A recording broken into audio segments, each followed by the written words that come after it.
राधे राधे प्यारे भक्तों, सुनो, आज जो बात हृदय से निकलकर तुम्हारे हृदय तक पहुंच रही है वह जीवन बदलने की शक्ति रखती है। धैर्य रखो, भगवान कृष्ण हमेशा अच्छा ही करता है, भले देर हो। ये वाक्य कोई साधारण उपदेश नहीं है, ये तो कृष्ण का आश्वासन है।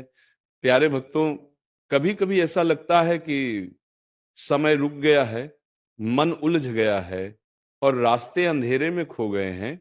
दिल कहता है, हे भगवान, कब तक ऐसा चलेगा? पर कृष्ण मुस्कुरा कर कहते हैं, थोड़ा ठहरो, मैं तुम्हारे लिए कुछ बड़ा लिख रहा हूं। जिसे कृष्ण पर भरोसा होता है वह कभी जल्दी नहीं करता, और जिसे जल्दी होती है उसे भरोसा नहीं होता। प्यारे भक्तों, धैर्य सिर्फ इंतजार नहीं होता, धैर्य वह शक्ति है जो हमें टूटने से बचाती है। धैर्य वह दीपक है जो अंधेरे में भी रोशनी बनाए रखता है। धैर्य वह सांस है जो कहती है, कृष्ण मेरे साथ है, मुझे कुछ नहीं होगा।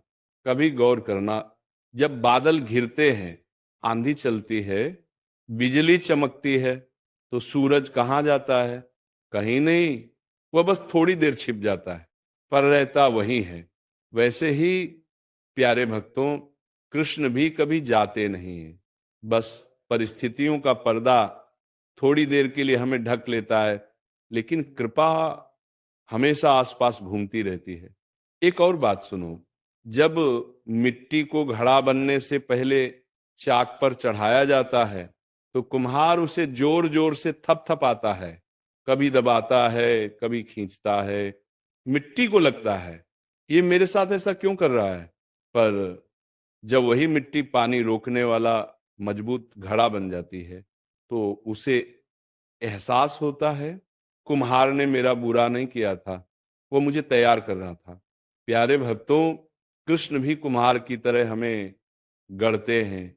दर्द उनके थपेड़े हैं, रुकावटें उनके संस्कार हैं, और देर उनकी परीक्षा। कभी मत सोचना कि देर होना बुरा है, कभी मत सोचना कि कृष्ण ने सुनना छोड़ दिया। नहीं, वे तो बस सही समय पर तुम्हें सही चीज देना चाहते हैं। उन्हें मालूम है, अगर वो चीज समय से पहले मिल जाए तो आदमी उसे संभाल नहीं पाता। इसलिए प्यारे भक्तों, जब जीवन थकाए, जब मन डगमगाए और जब कोई राह न दिखाई दे, तो और भी ज्यादा कृष्ण का नाम जपो, क्योंकि जहां धैर्य होता है वहीं कृपा उतरती है। आओ, आज एक संकल्प लें, मैं जल्दी नहीं करूंगा, मैं शिकायत नहीं करूंगा, मैं बस कृष्ण पर भरोसा रखूंगा, क्योंकि मेरा हर कदम, हर सांस, हर समस्या कृष्ण की योजना का हिस्सा है। राधे राधे प्यारे भक्तों, कृष्ण तुम्हें इतना धैर्य दें कि तुम देर में भी उनका प्यार देख सको। धैर्य शब्द छोटा है, पर इसकी ताकत पहाड़ों से भी भारी है। कृष्ण, जो मेरे समय पर चलता है उसका कुछ भी कभी व्यर्थ नहीं जाता।